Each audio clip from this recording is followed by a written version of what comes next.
तो मैं प्रशांत शर्मा आप सभी का स्वागत करता हूं आपके YouTube channel PK math academy पर। कैसे हैं आप सभी लोग? उम्मीद करता हूं सब अच्छे होंगे, स्वस्थ होंगे, लाजवाब होंगे। आज हम लेकर आए हैं फिर से आपके लिए रेलवे एनटीपीसी और ग्रुप डी का एक शानदार और बेहतरीन सा प्रैक्टिस सेट। ये प्रैक्टिस आपके एग्जाम को क्लियर करने में आपकी बहुत बहुत हेल्प करेगा। और ये प्रैक्टिस आपका रेलवे एनटीपीसी ग्रुप डी नहीं बल्कि रेलवे के सभी एग्जाम के लिए बहुत ही महत्वपूर्ण है।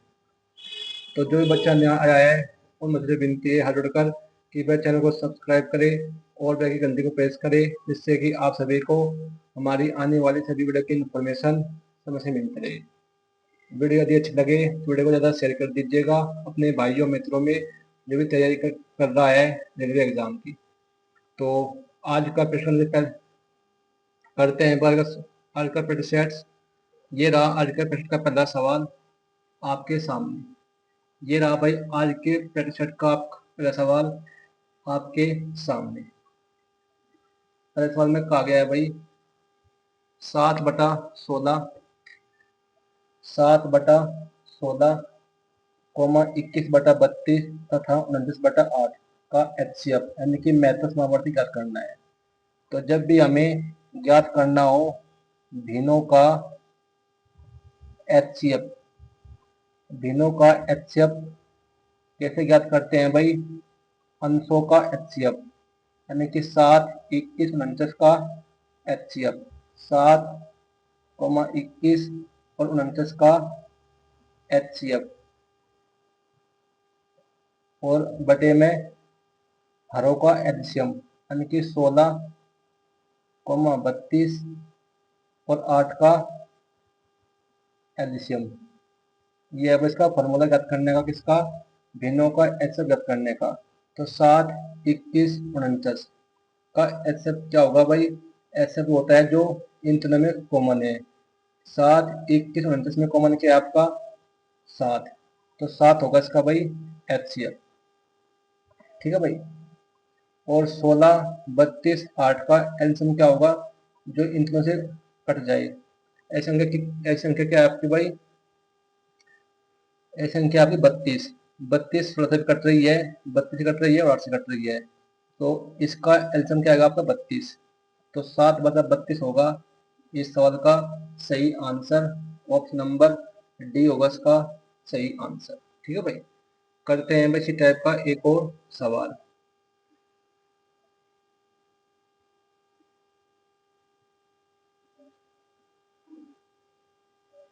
सवाल में कहा गया है भाई 4/5, 6/8, 8/25 का HCF ज्ञात करें। बिल्कुल सेम सवाल है। हमने क्या कहा था आपको? जब भी हमें भिन्नों का HCF ज्ञात करना हो तो क्या करते हैं भाई? अंशों का HCF यानी कि 4, 6, 8 का HCF, 4, 6, 8 का HCF और बटे में हरों का एलसीएम। हर क्या दिया है? 5, 8, 25। 5, 8, 25 का क्या भाई? एलसीएम। ये फार्मूला होता है आपका किसका? भिन्नों का HCF ज्ञात करने का। अंशों का HCF बटे में हरों का एलसीएम। तो 4, 6, 8 में कॉमन क्या है भाई? HCF क्या होता है? जो तीनों में कॉमन हो। तीनों में कॉमन क्या है आपका? 2। तो 2 होगा इसका भाई HCF। 5, 8, 25 का एलसीएम क्या होगा भाई? जो 5 से कट जाए, 8 से कट जाए, 25 कट जाए। तो 5, 8, 25 का एलसीएम होता है आपका 200। 200 गज का भाई एलसीएम। आप करते थे 2 से भाई, 2 ही कम 2 2 जाएगा 100 बार। तो 1/100 होगा भाई इसका सही आंसर। ऑप्शन नंबर बी होगा इसका सही आंसर। और भाई कल के प्रेसेट में हमने आपको एक क्वेश्चन कराया था, आपको याद होगा, किसी बच्चे ने कमेंट नहीं किया है। हमने कल क्वेश्चन वो खुद ही गलती बताया था आपको, लेकिन सवाल में कोई भी गलती नहीं थी। हम आपसे ये देखना चाहते थे कि कौन सा बच्चा कमेंट करता है या कोई नहीं करता है।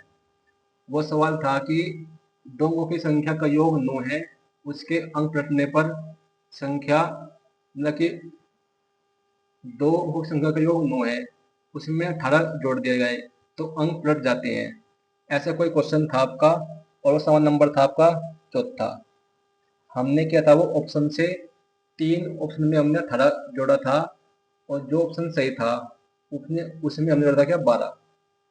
लेकिन किसी बच्चे ने कमेंट नहीं किया है कि सर आपने जहाँ 12 है वहां पर 18 लिखना था, किसी ने नहीं किया। हम हम आप बताना चाह रही हैं वो सवाल बिल्कुल सही था, तो जाकर देख लीजिएगा भाई और कमेंट बॉक्स में हमें बताना कि आपका आंसर सही आ गया क्या। ऑप्शन था भाई 57। ऑप्शन नंबर सी था 57, सी ऑप्शन का सही था भाई। 57 का जब 18 जोड़ दे तो इसके अंक रट जाएंगे। तो 8 से 7 15 का 5 अस्सी लगा 1, 5 रेख 6 रेख 7, पेन था 57 अब होगा क्या 75। हमने जहाँ का ये 18 था यहाँ पर हमने 12 जोड़ा था। ठीक है भाई, जाके कल का परीक्षण जो था उसमें सवाल नंबर 4 है, ये जाकर देख लीजिएगा ध्यान से। ठीक है भाई, हमने इसलिए बताया था कि सवाल गलत है जिससे कि आप देखें और हमें कमेंट करें कि सर आपने गलत बताया था। लेकिन किसी बच्चे ने कमेंट नहीं किया, कृपया करके कमेंट भी किया करें। ठीक है भाई, तो करते हैं भाई आज के प्रश्न का अगला सवाल। करते हैं भाई अगला सवाल।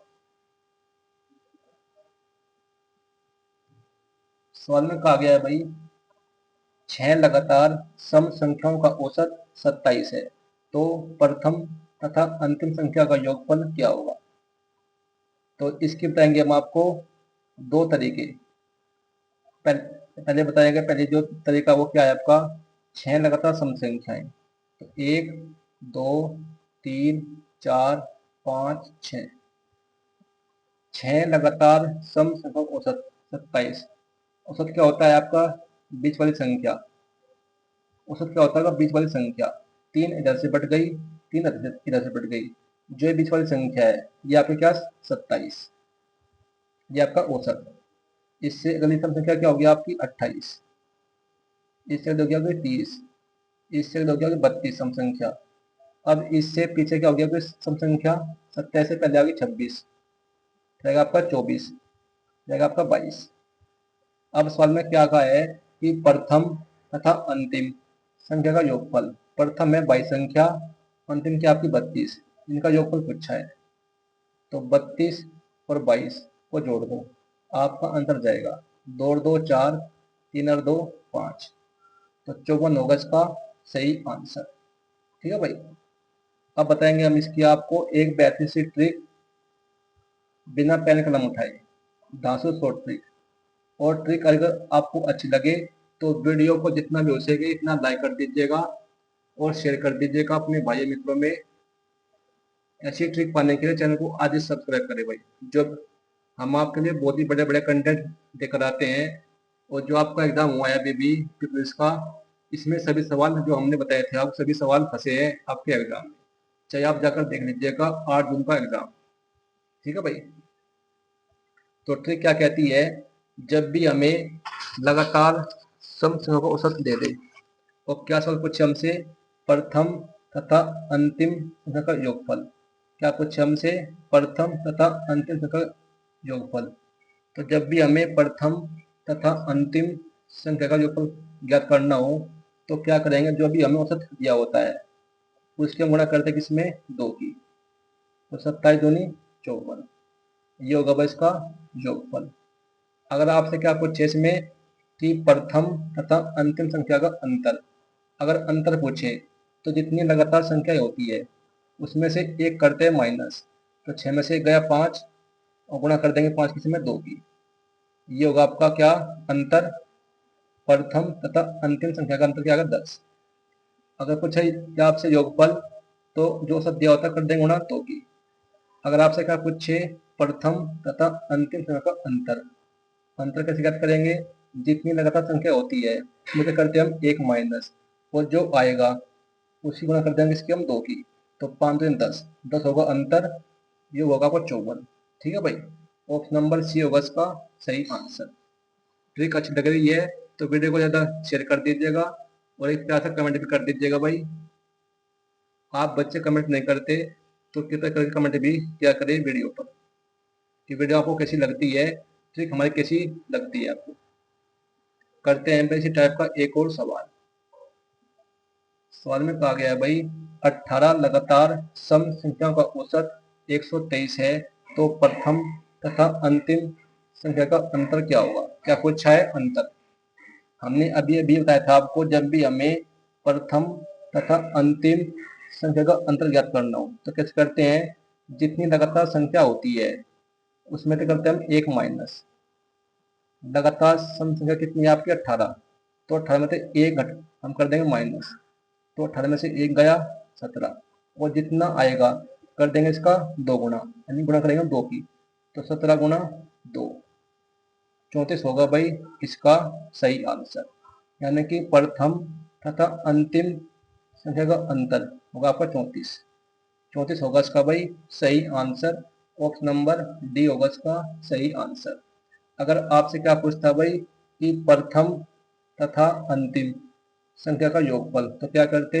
जितना औसत दिया होता है उसकी गुणा करेंगे हम 2 की, यानी कि कर देंगे इसका दुगुना। तो 123 का दुगुना क्या होगा आपका? 3 दूनी 6, 2 दूनी 4, 2 कम 2, 2 40। ये होगा आपका योगफल, योगा का आपका अंतर।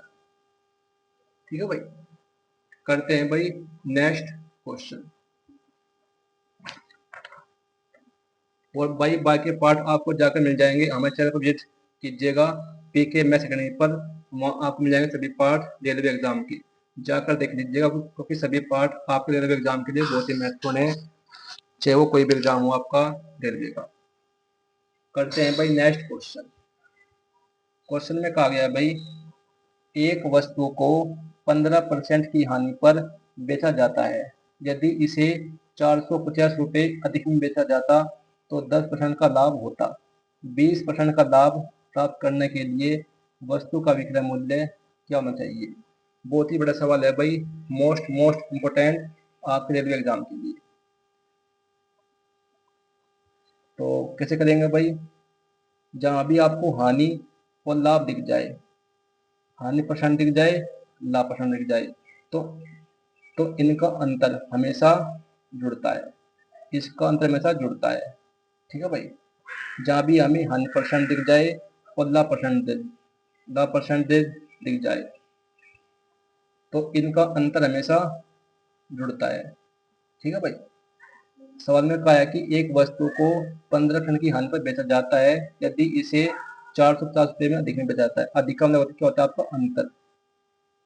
अधिकम होता है आपका अंतर। इस सवाल में आपसे 2 सवाल पूछे जा सकते हैं। एक क्या कि वस्तु का क्रय मूल्य क्या होगा, एक कि 20, एक आपसे क्या पूछा है इसमें? 20% का लाभ प्राप्त करने वस्तु का विक्रय मूल्य। क्या पूछा है? विक्रय मूल्य। तो 15% हानि, 10% लाभ, हानि परसेंट, लाभ परसेंट, तो इसका अंतर हमेशा जुड़ता है। 15 10 25, 25% की वैल्यू क्या दी हमें? 450। अगर आपसे केवल यहाँ तक होता सवाल, तो क्या पूछता आपसे? वस्तु क्रय मूल्य, तो हम निकालते क्या?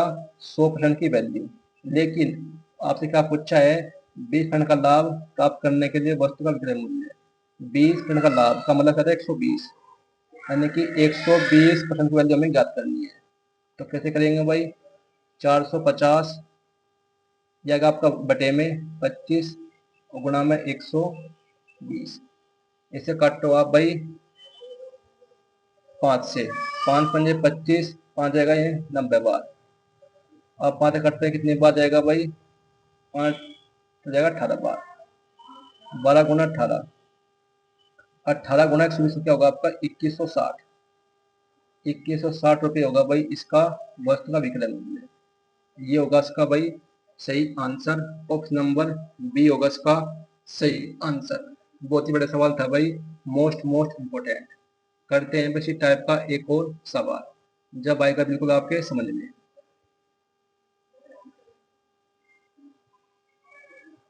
सवाल में कहा गया है भाई,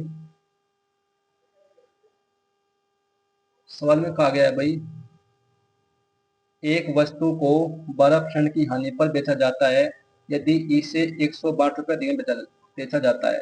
अधिक का मतलब होता है अंतर। तो 15% का लाभ होता है। 10% का लाभ प्राप्त करने के लिए वस्तु का विक्रय मूल्य क्या होना चाहिए? बिल्कुल सेम सवाल है, यहाँ दिया आपको हानि परसेंट, यहाँ दिया लाभ परसेंट, तो इसका अंतर हमेशा जुड़ता है। अगर होता यहाँ पर 100%, यहाँ होता आपका 100%, तो अंतर क्या होता, घट जाता। ठीक है भाई, अगर यहाँ पर लाभ होता, यहाँ भी लाभ होता, तो अंतर क्या होता, घट जाता। लेकिन यहाँ दिया है 100% यहाँ लाभ परसेंटेज, तो अंतर जुड़ जाएगा। तो 15 और 12, 15 और 12 कितना हो गया आपका 27। तो 27% की वैल्यू हमें क्या दी है भाई, 162। हमसे क्या पूछा है कि 10% का लाभ प्राप्त करने के लिए वस्तु का विक्रय मूल्य क्या होना चाहिए। 10% का लाभ का मतलब होता है 110%। 110% की वैल्यू हमें ज्ञात करनी है। ये इसका कितना गुना है भाई, 27 ठीक होता है आपका क्या, 162। जिसका 6 गुना है, तो लाभ भी 110% ना होकर ये भी क्या जाएगा, 6 गुना, तो क्या चलेगा 66, यानी कि 660 रुपये। ये होगा भाई इसका वस्तु का विक्रय मूल्य। ऑप्शन नंबर बी होगा इसका सही आंसर। ठीक है भाई, करते हैं भाई नेक्स्ट क्वेश्चन। और भाई वीडियो अच्छी लग रही हो तो वीडियो को ज़्यादा शेयर कर दीजिएगा अपने भाई मित्रों में, वीडियो को लाइक कर दीजिएगा और एक प्यार का कमेंट भी कर दीजिएगा वीडियो के कमेंट में। ठीक है भाई, करते हैं भाई अगला सवाल। सवाल में कहा गया है भाई, एक आयत का परिमाप 32 सेंटीमीटर है, यदि इसकी लंबाई चौड़ाई से 4 सेंटीमीटर ज़्यादा है, ज़्यादा करना क्या होता है आपका अंतर, ज़्यादा जाएगा अधिक या ज़्यादा, उसका मतलब होता है आपका अंतर। तो क्षेत्रफल ज्ञात करें, क्या पूछा है, क्षेत्रफल। इस सवाल की बताएंगे हम आपको बिना किसी एक्स माने बड़े सी ट्रिक, इस सवाल को करने की बिना किसी एक्स माने। तो यदि ट्रिक आपको अच्छी लगे तो वीडियो को ज़्यादा शेयर कर दीजिएगा और वीडियो को लाइक कर दीजिएगा और एक प्यार से कमेंट भी कर दीजिएगा। आपसे विनती है भाई, आपके जो कमेंट होते हैं हमें अंदर से करते हैं मोटिवेट, तो कृपया करके कमेंट भी क्या करें और सवालों पर ध्यान दीजिएगा कि कहीं कुछ गलती तो नहीं है। हम अपनी ओर से गलती करते हैं जानबूझकर, जिससे कि बच्चे हमसे जुड़े रहे, लेकिन आप कमेंट नहीं करते हैं। जैसे आपका कल का सवाल था, हमने जानबूझकर गलती की थी लेकिन किसी बच्चे ने भी उस पर कमेंट नहीं किया। तो करते हैं भाई सवाल आज। एक आयत का परिमाप 32 सेंटीमीटर है। आयत का परिमाप होता है 2 लंबाई प्लस चौड़ाई। आयत का परिमाप का फॉर्मूला का 2 लंबाई प्लस चौड़ाई, ये दिया आपका 32, तो कट हो जाएगा कितने बार, 16 बार। तो लंबाई प्लस चौड़ाई क्या आ गया आपकी 16, लंबाई और चौड़ाई का योग क्या आएगा आपका 16। यदि इसकी लंबाई चौड़ाई से 4 सेंटीमीटर ज्यादा है, ज्यादा का मतलब क्या था आपका अंतर, यानी कि लंबाई और चौड़ाई का अंतर हमें क्या दिया है भाई, 4 सेंटीमीटर। क्या पूछा है, आयत का क्षेत्रफल। तो क्षेत्रफल का फॉर्मूला होता है आपका क्या, लंबाई गुणा चौड़ाई। ये होता है आपका क्या, आयत का क्षेत्रफल ज्ञात करने का फॉर्मूला, क्या, लंबाई गुणा चौड़ाई। यहाँ से हमें हमें क्या दिया, एल प्लस बी का मान 16, एल माइनस बी का मान 4।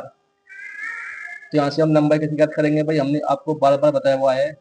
कैसे करेंगे हम लंबाई का मान ज्ञात, पहले 16 4 को जोड़ेंगे, 16 4 20, 16 4 20 और 20 का आधा, बस 16 4 20 होगा और 20 का कर देंगे भाई आधा, कितना आएगा आपका 10 सेंटीमीटर। ये क्या आएगा आपकी लंबाई। चौड़ाई कैसे ज्ञात करेंगे, इसमें कर देंगे हम ये माइनस, तो थोड़ा में से 4 गया 12, कर देंगे 12 का आधा, तो 2 6 12, क्या आएगा आपका 6 सेंटीमीटर। तो लंबाई आ गई आपकी 10 सेंटीमीटर, चौड़ाई आ गई आपकी 6 सेंटीमीटर। हमें ज्ञात करना है क्या भाई, आयत का क्षेत्रफल। आयत का क्षेत्रफल का फॉर्मूला क्या होता है आपका, लंबाई गुणा चौड़ाई। लंबाई का मान है 10, चौड़ाई कितनी है 6, तो 10 6 60, 60 सेंटीमीटर स्क्वायर। ये होगा भाई सवाल का सही आंसर। ऑप्शन नंबर बी होगा इसका सही आंसर। ठीक है भाई, ट्रिक कैसी लगी हमारी हमें कमेंट बॉक्स में बताना भाई। करते हैं बस इस टाइप का एक और सवाल।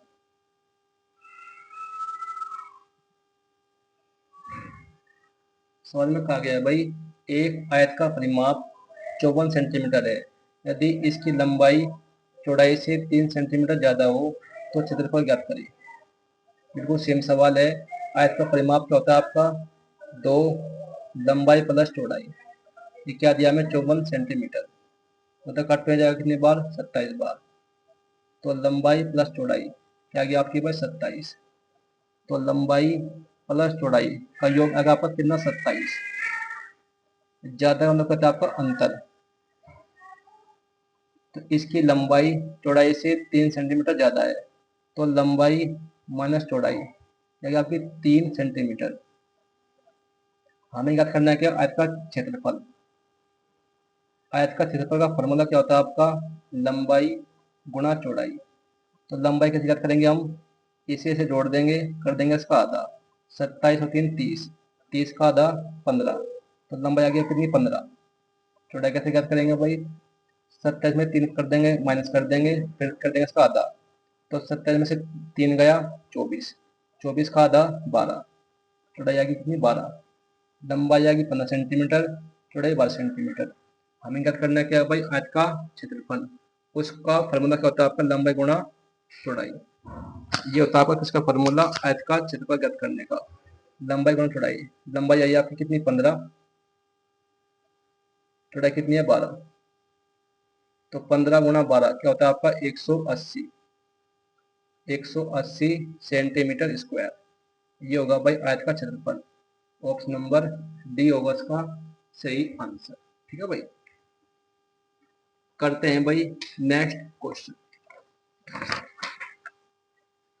करते हैं भाई नेक्स्ट क्वेश्चन, करते हैं भाई नेक्स्ट क्वेश्चन। सवाल में कहा गया है भाई, 12,000 रुपए की एक राशि को दो भागों में इस प्रकार विभाजित किया जाता है कि पहले भाग पर 10% प्रतिवर्ष की दर से 2 वर्ष का ऋण ब्याज, दूसरे भाग पर 20% प्रतिवर्ष की दर से 4 वर्ष के ऋण ब्याज के बराबर है। बड़ा भाग याद करें। बहुत ही बड़ा सवाल है भाई, मोस्ट इम्पोर्टेंट आपके रेलवे एग्जाम के लिए या कोई भी एग्जाम हो आपका, सभी के लिए बहुत ही महत्वपूर्ण है ये सवाल। 12,000 रुपए की राशि को दो भागों में, हमने दो भाग मान लिया, क्या ए और बी दो भाग हैं। पहले भाग पर 10% प्रतिवर्ष की दर से 2 वर्ष का ऋण ब्याज, तो 10% की दर से 2 वर्ष का ब्याज कितना होता है आपका, गुणा कर देंगे, 10 दूनी 20, कितना होगा 20%। पहला भागा था आपका ए का 20%, ऋण ब्याज